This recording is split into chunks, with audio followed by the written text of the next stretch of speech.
Hello, my name's Catherine Sanderson and I'm a science journalist.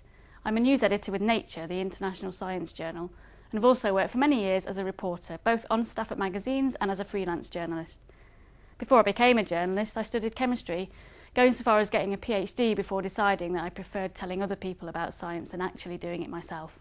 So, in this topic, I'm going to introduce you to the wonderful world of science writing. We'll be exploring the different kinds of science writing that exist and the audiences they address.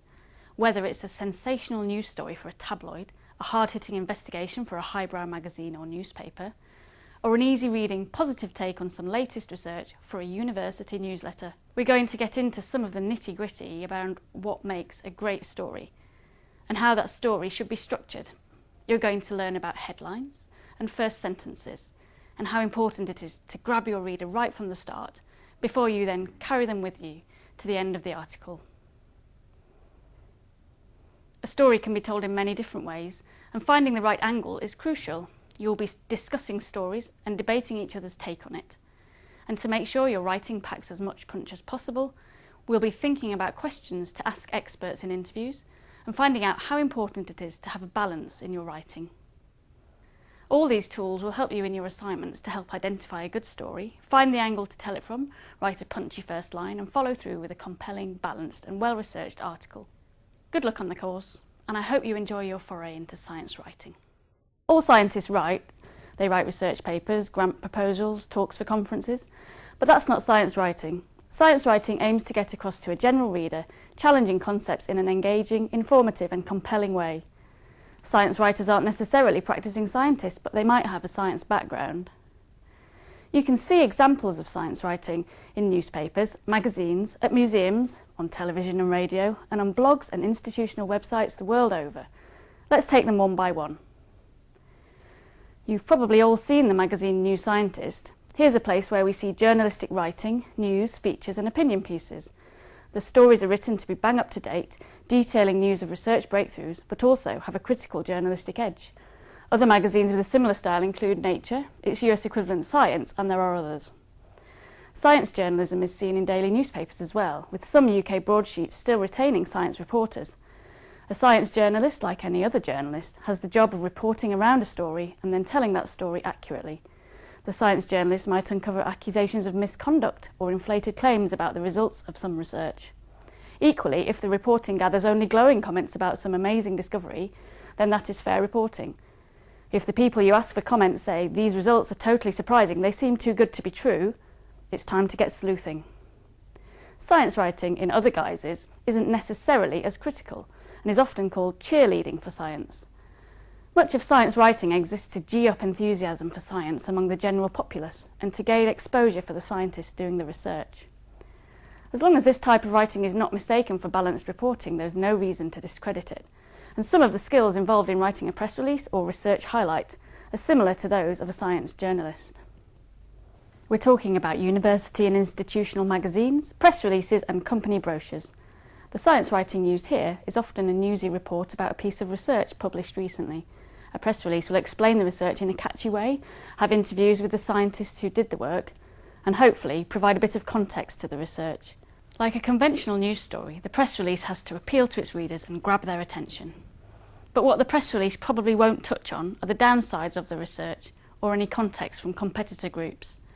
It will likely have some sort of spin to entice readers and journalists who receive the press releases. Another popular outlet for science writing is blogging. Blogs can also fall under the remit of cheerleading, although that's a generalisation, and there are plenty of blogs that exhibit a tougher, journalistic and investigative style. By their nature, blogs tend to give a personal perspective and offer opinion rather than straight piece of reporting. They're used by some writers starting out to get some exposure and practice at writing. Other blogs are written by scientists who want an arena to discuss their work in a less formal way. Lots of established journalists also have their own blogs to write about topics they're interested in, with a more personal slant. We've covered written media, but you also see examples of science writing adorning museum exhibits, on radio programmes and television. There's lots of good information on science writing just waiting to be explored. The best way to find out more is to discover it yourself. Read magazines, find some interesting science blogs to subscribe to, scour newspapers for their science coverage. Take it all in and try and analyse the differences yourself. The more you read, the more you will understand what science writing is. You've heard about different kinds of writing, and all the way through this word story crops up time and time again. Well, now we're going to discover more about the story as an entity, how it's structured, and how some stories differ from others. Before we learn how to structure a story, we need to know what makes a good story. You must always think of your readers. Who are they? Why do they care about this thing you want to tell them? If they won't care, don't write it. Don't talk down to your readers, but don't assume that they know more than they might. As for choosing whether something is worth writing about, there are lots of things to consider. If you're writing about a new discovery, what went before it? How does this new work change things? Does it simply build on what we knew, or does it change the course of that field entirely? Is there something interesting to say about the people involved in your chosen topic? Has there been a struggle or an unexpected twist that they've encountered? What role does money play in your topic? Who paid for the research? Or what companies are interested in it? Are governments going to have to make policy decisions based on the outcomes of this work? Once you've identified what you want to write about, there are a few basic components that all stories need, not just a beginning, a middle and an end. The word itself is a big clue: story. You probably first encountered this word as a very small child, hearing tales of princesses or talking gingerbread men. Science writing, whether a hard-hitting news story or a friendly blog post, just like any other story, needs a narrative, and it needs structure. You can break down most news articles and even longer features into a few basic sections. If we start at the beginning, we have the headline, but I suggest coming back to that after you've finished writing your article, because by then you'll be clearer about what you want to say, and a headline will hopefully fall into place more naturally. We're going to learn a lot more about headlines in another exercise.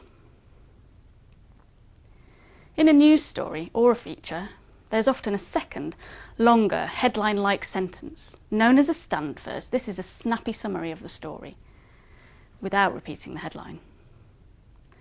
Next comes the story itself, and the most crucial part of it, the first line. In this single, innocent-sounding sentence, you have just one chance to hook your reader and make them want to carry on reading. There are different ways to do this, but the most straightforward way is to say what the news is, or what the story is about, as simply and clearly as possible. The reader will hopefully be intrigued enough to want to find out the details. In another exercise, we'll be practicing writing first lines and delving into this in more detail. The bulk of the story follows, and this is where you captivate, or lose, your readers. There are different ways to tell a story, but a simple one is to put the most interesting stuff at the top, followed by explanations of what it means. Try to make sure each paragraph only discusses one aspect of the story, to keep it simple. As the story moves on, the least interesting stuff generally comes at the end. A good way to break the story up is with quotes from relevant sources, and we'll be looking at good questions to ask in another exercise. You might then include something about the implications or applications of what you're writing about. If there is a debate, introduce another expert voice and spell out the disagreement. Try and take the reader through the story chronologically as much as possible, once you've said what the latest development is at the beginning. If you're trying to explain a complicated scientific technique or research finding, it is possible to use analogy and metaphor, but do so sparingly, as trying to shoehorn something into a well-known metaphor often backfires. It's worth repeating that you should always have in mind who you're writing for. If they are like-minded, scientifically minded individuals, they may need less explanation than someone without any exposure to science in the past. Try not to be patronising or teachy. Try out your explanation on a friend if you're worried.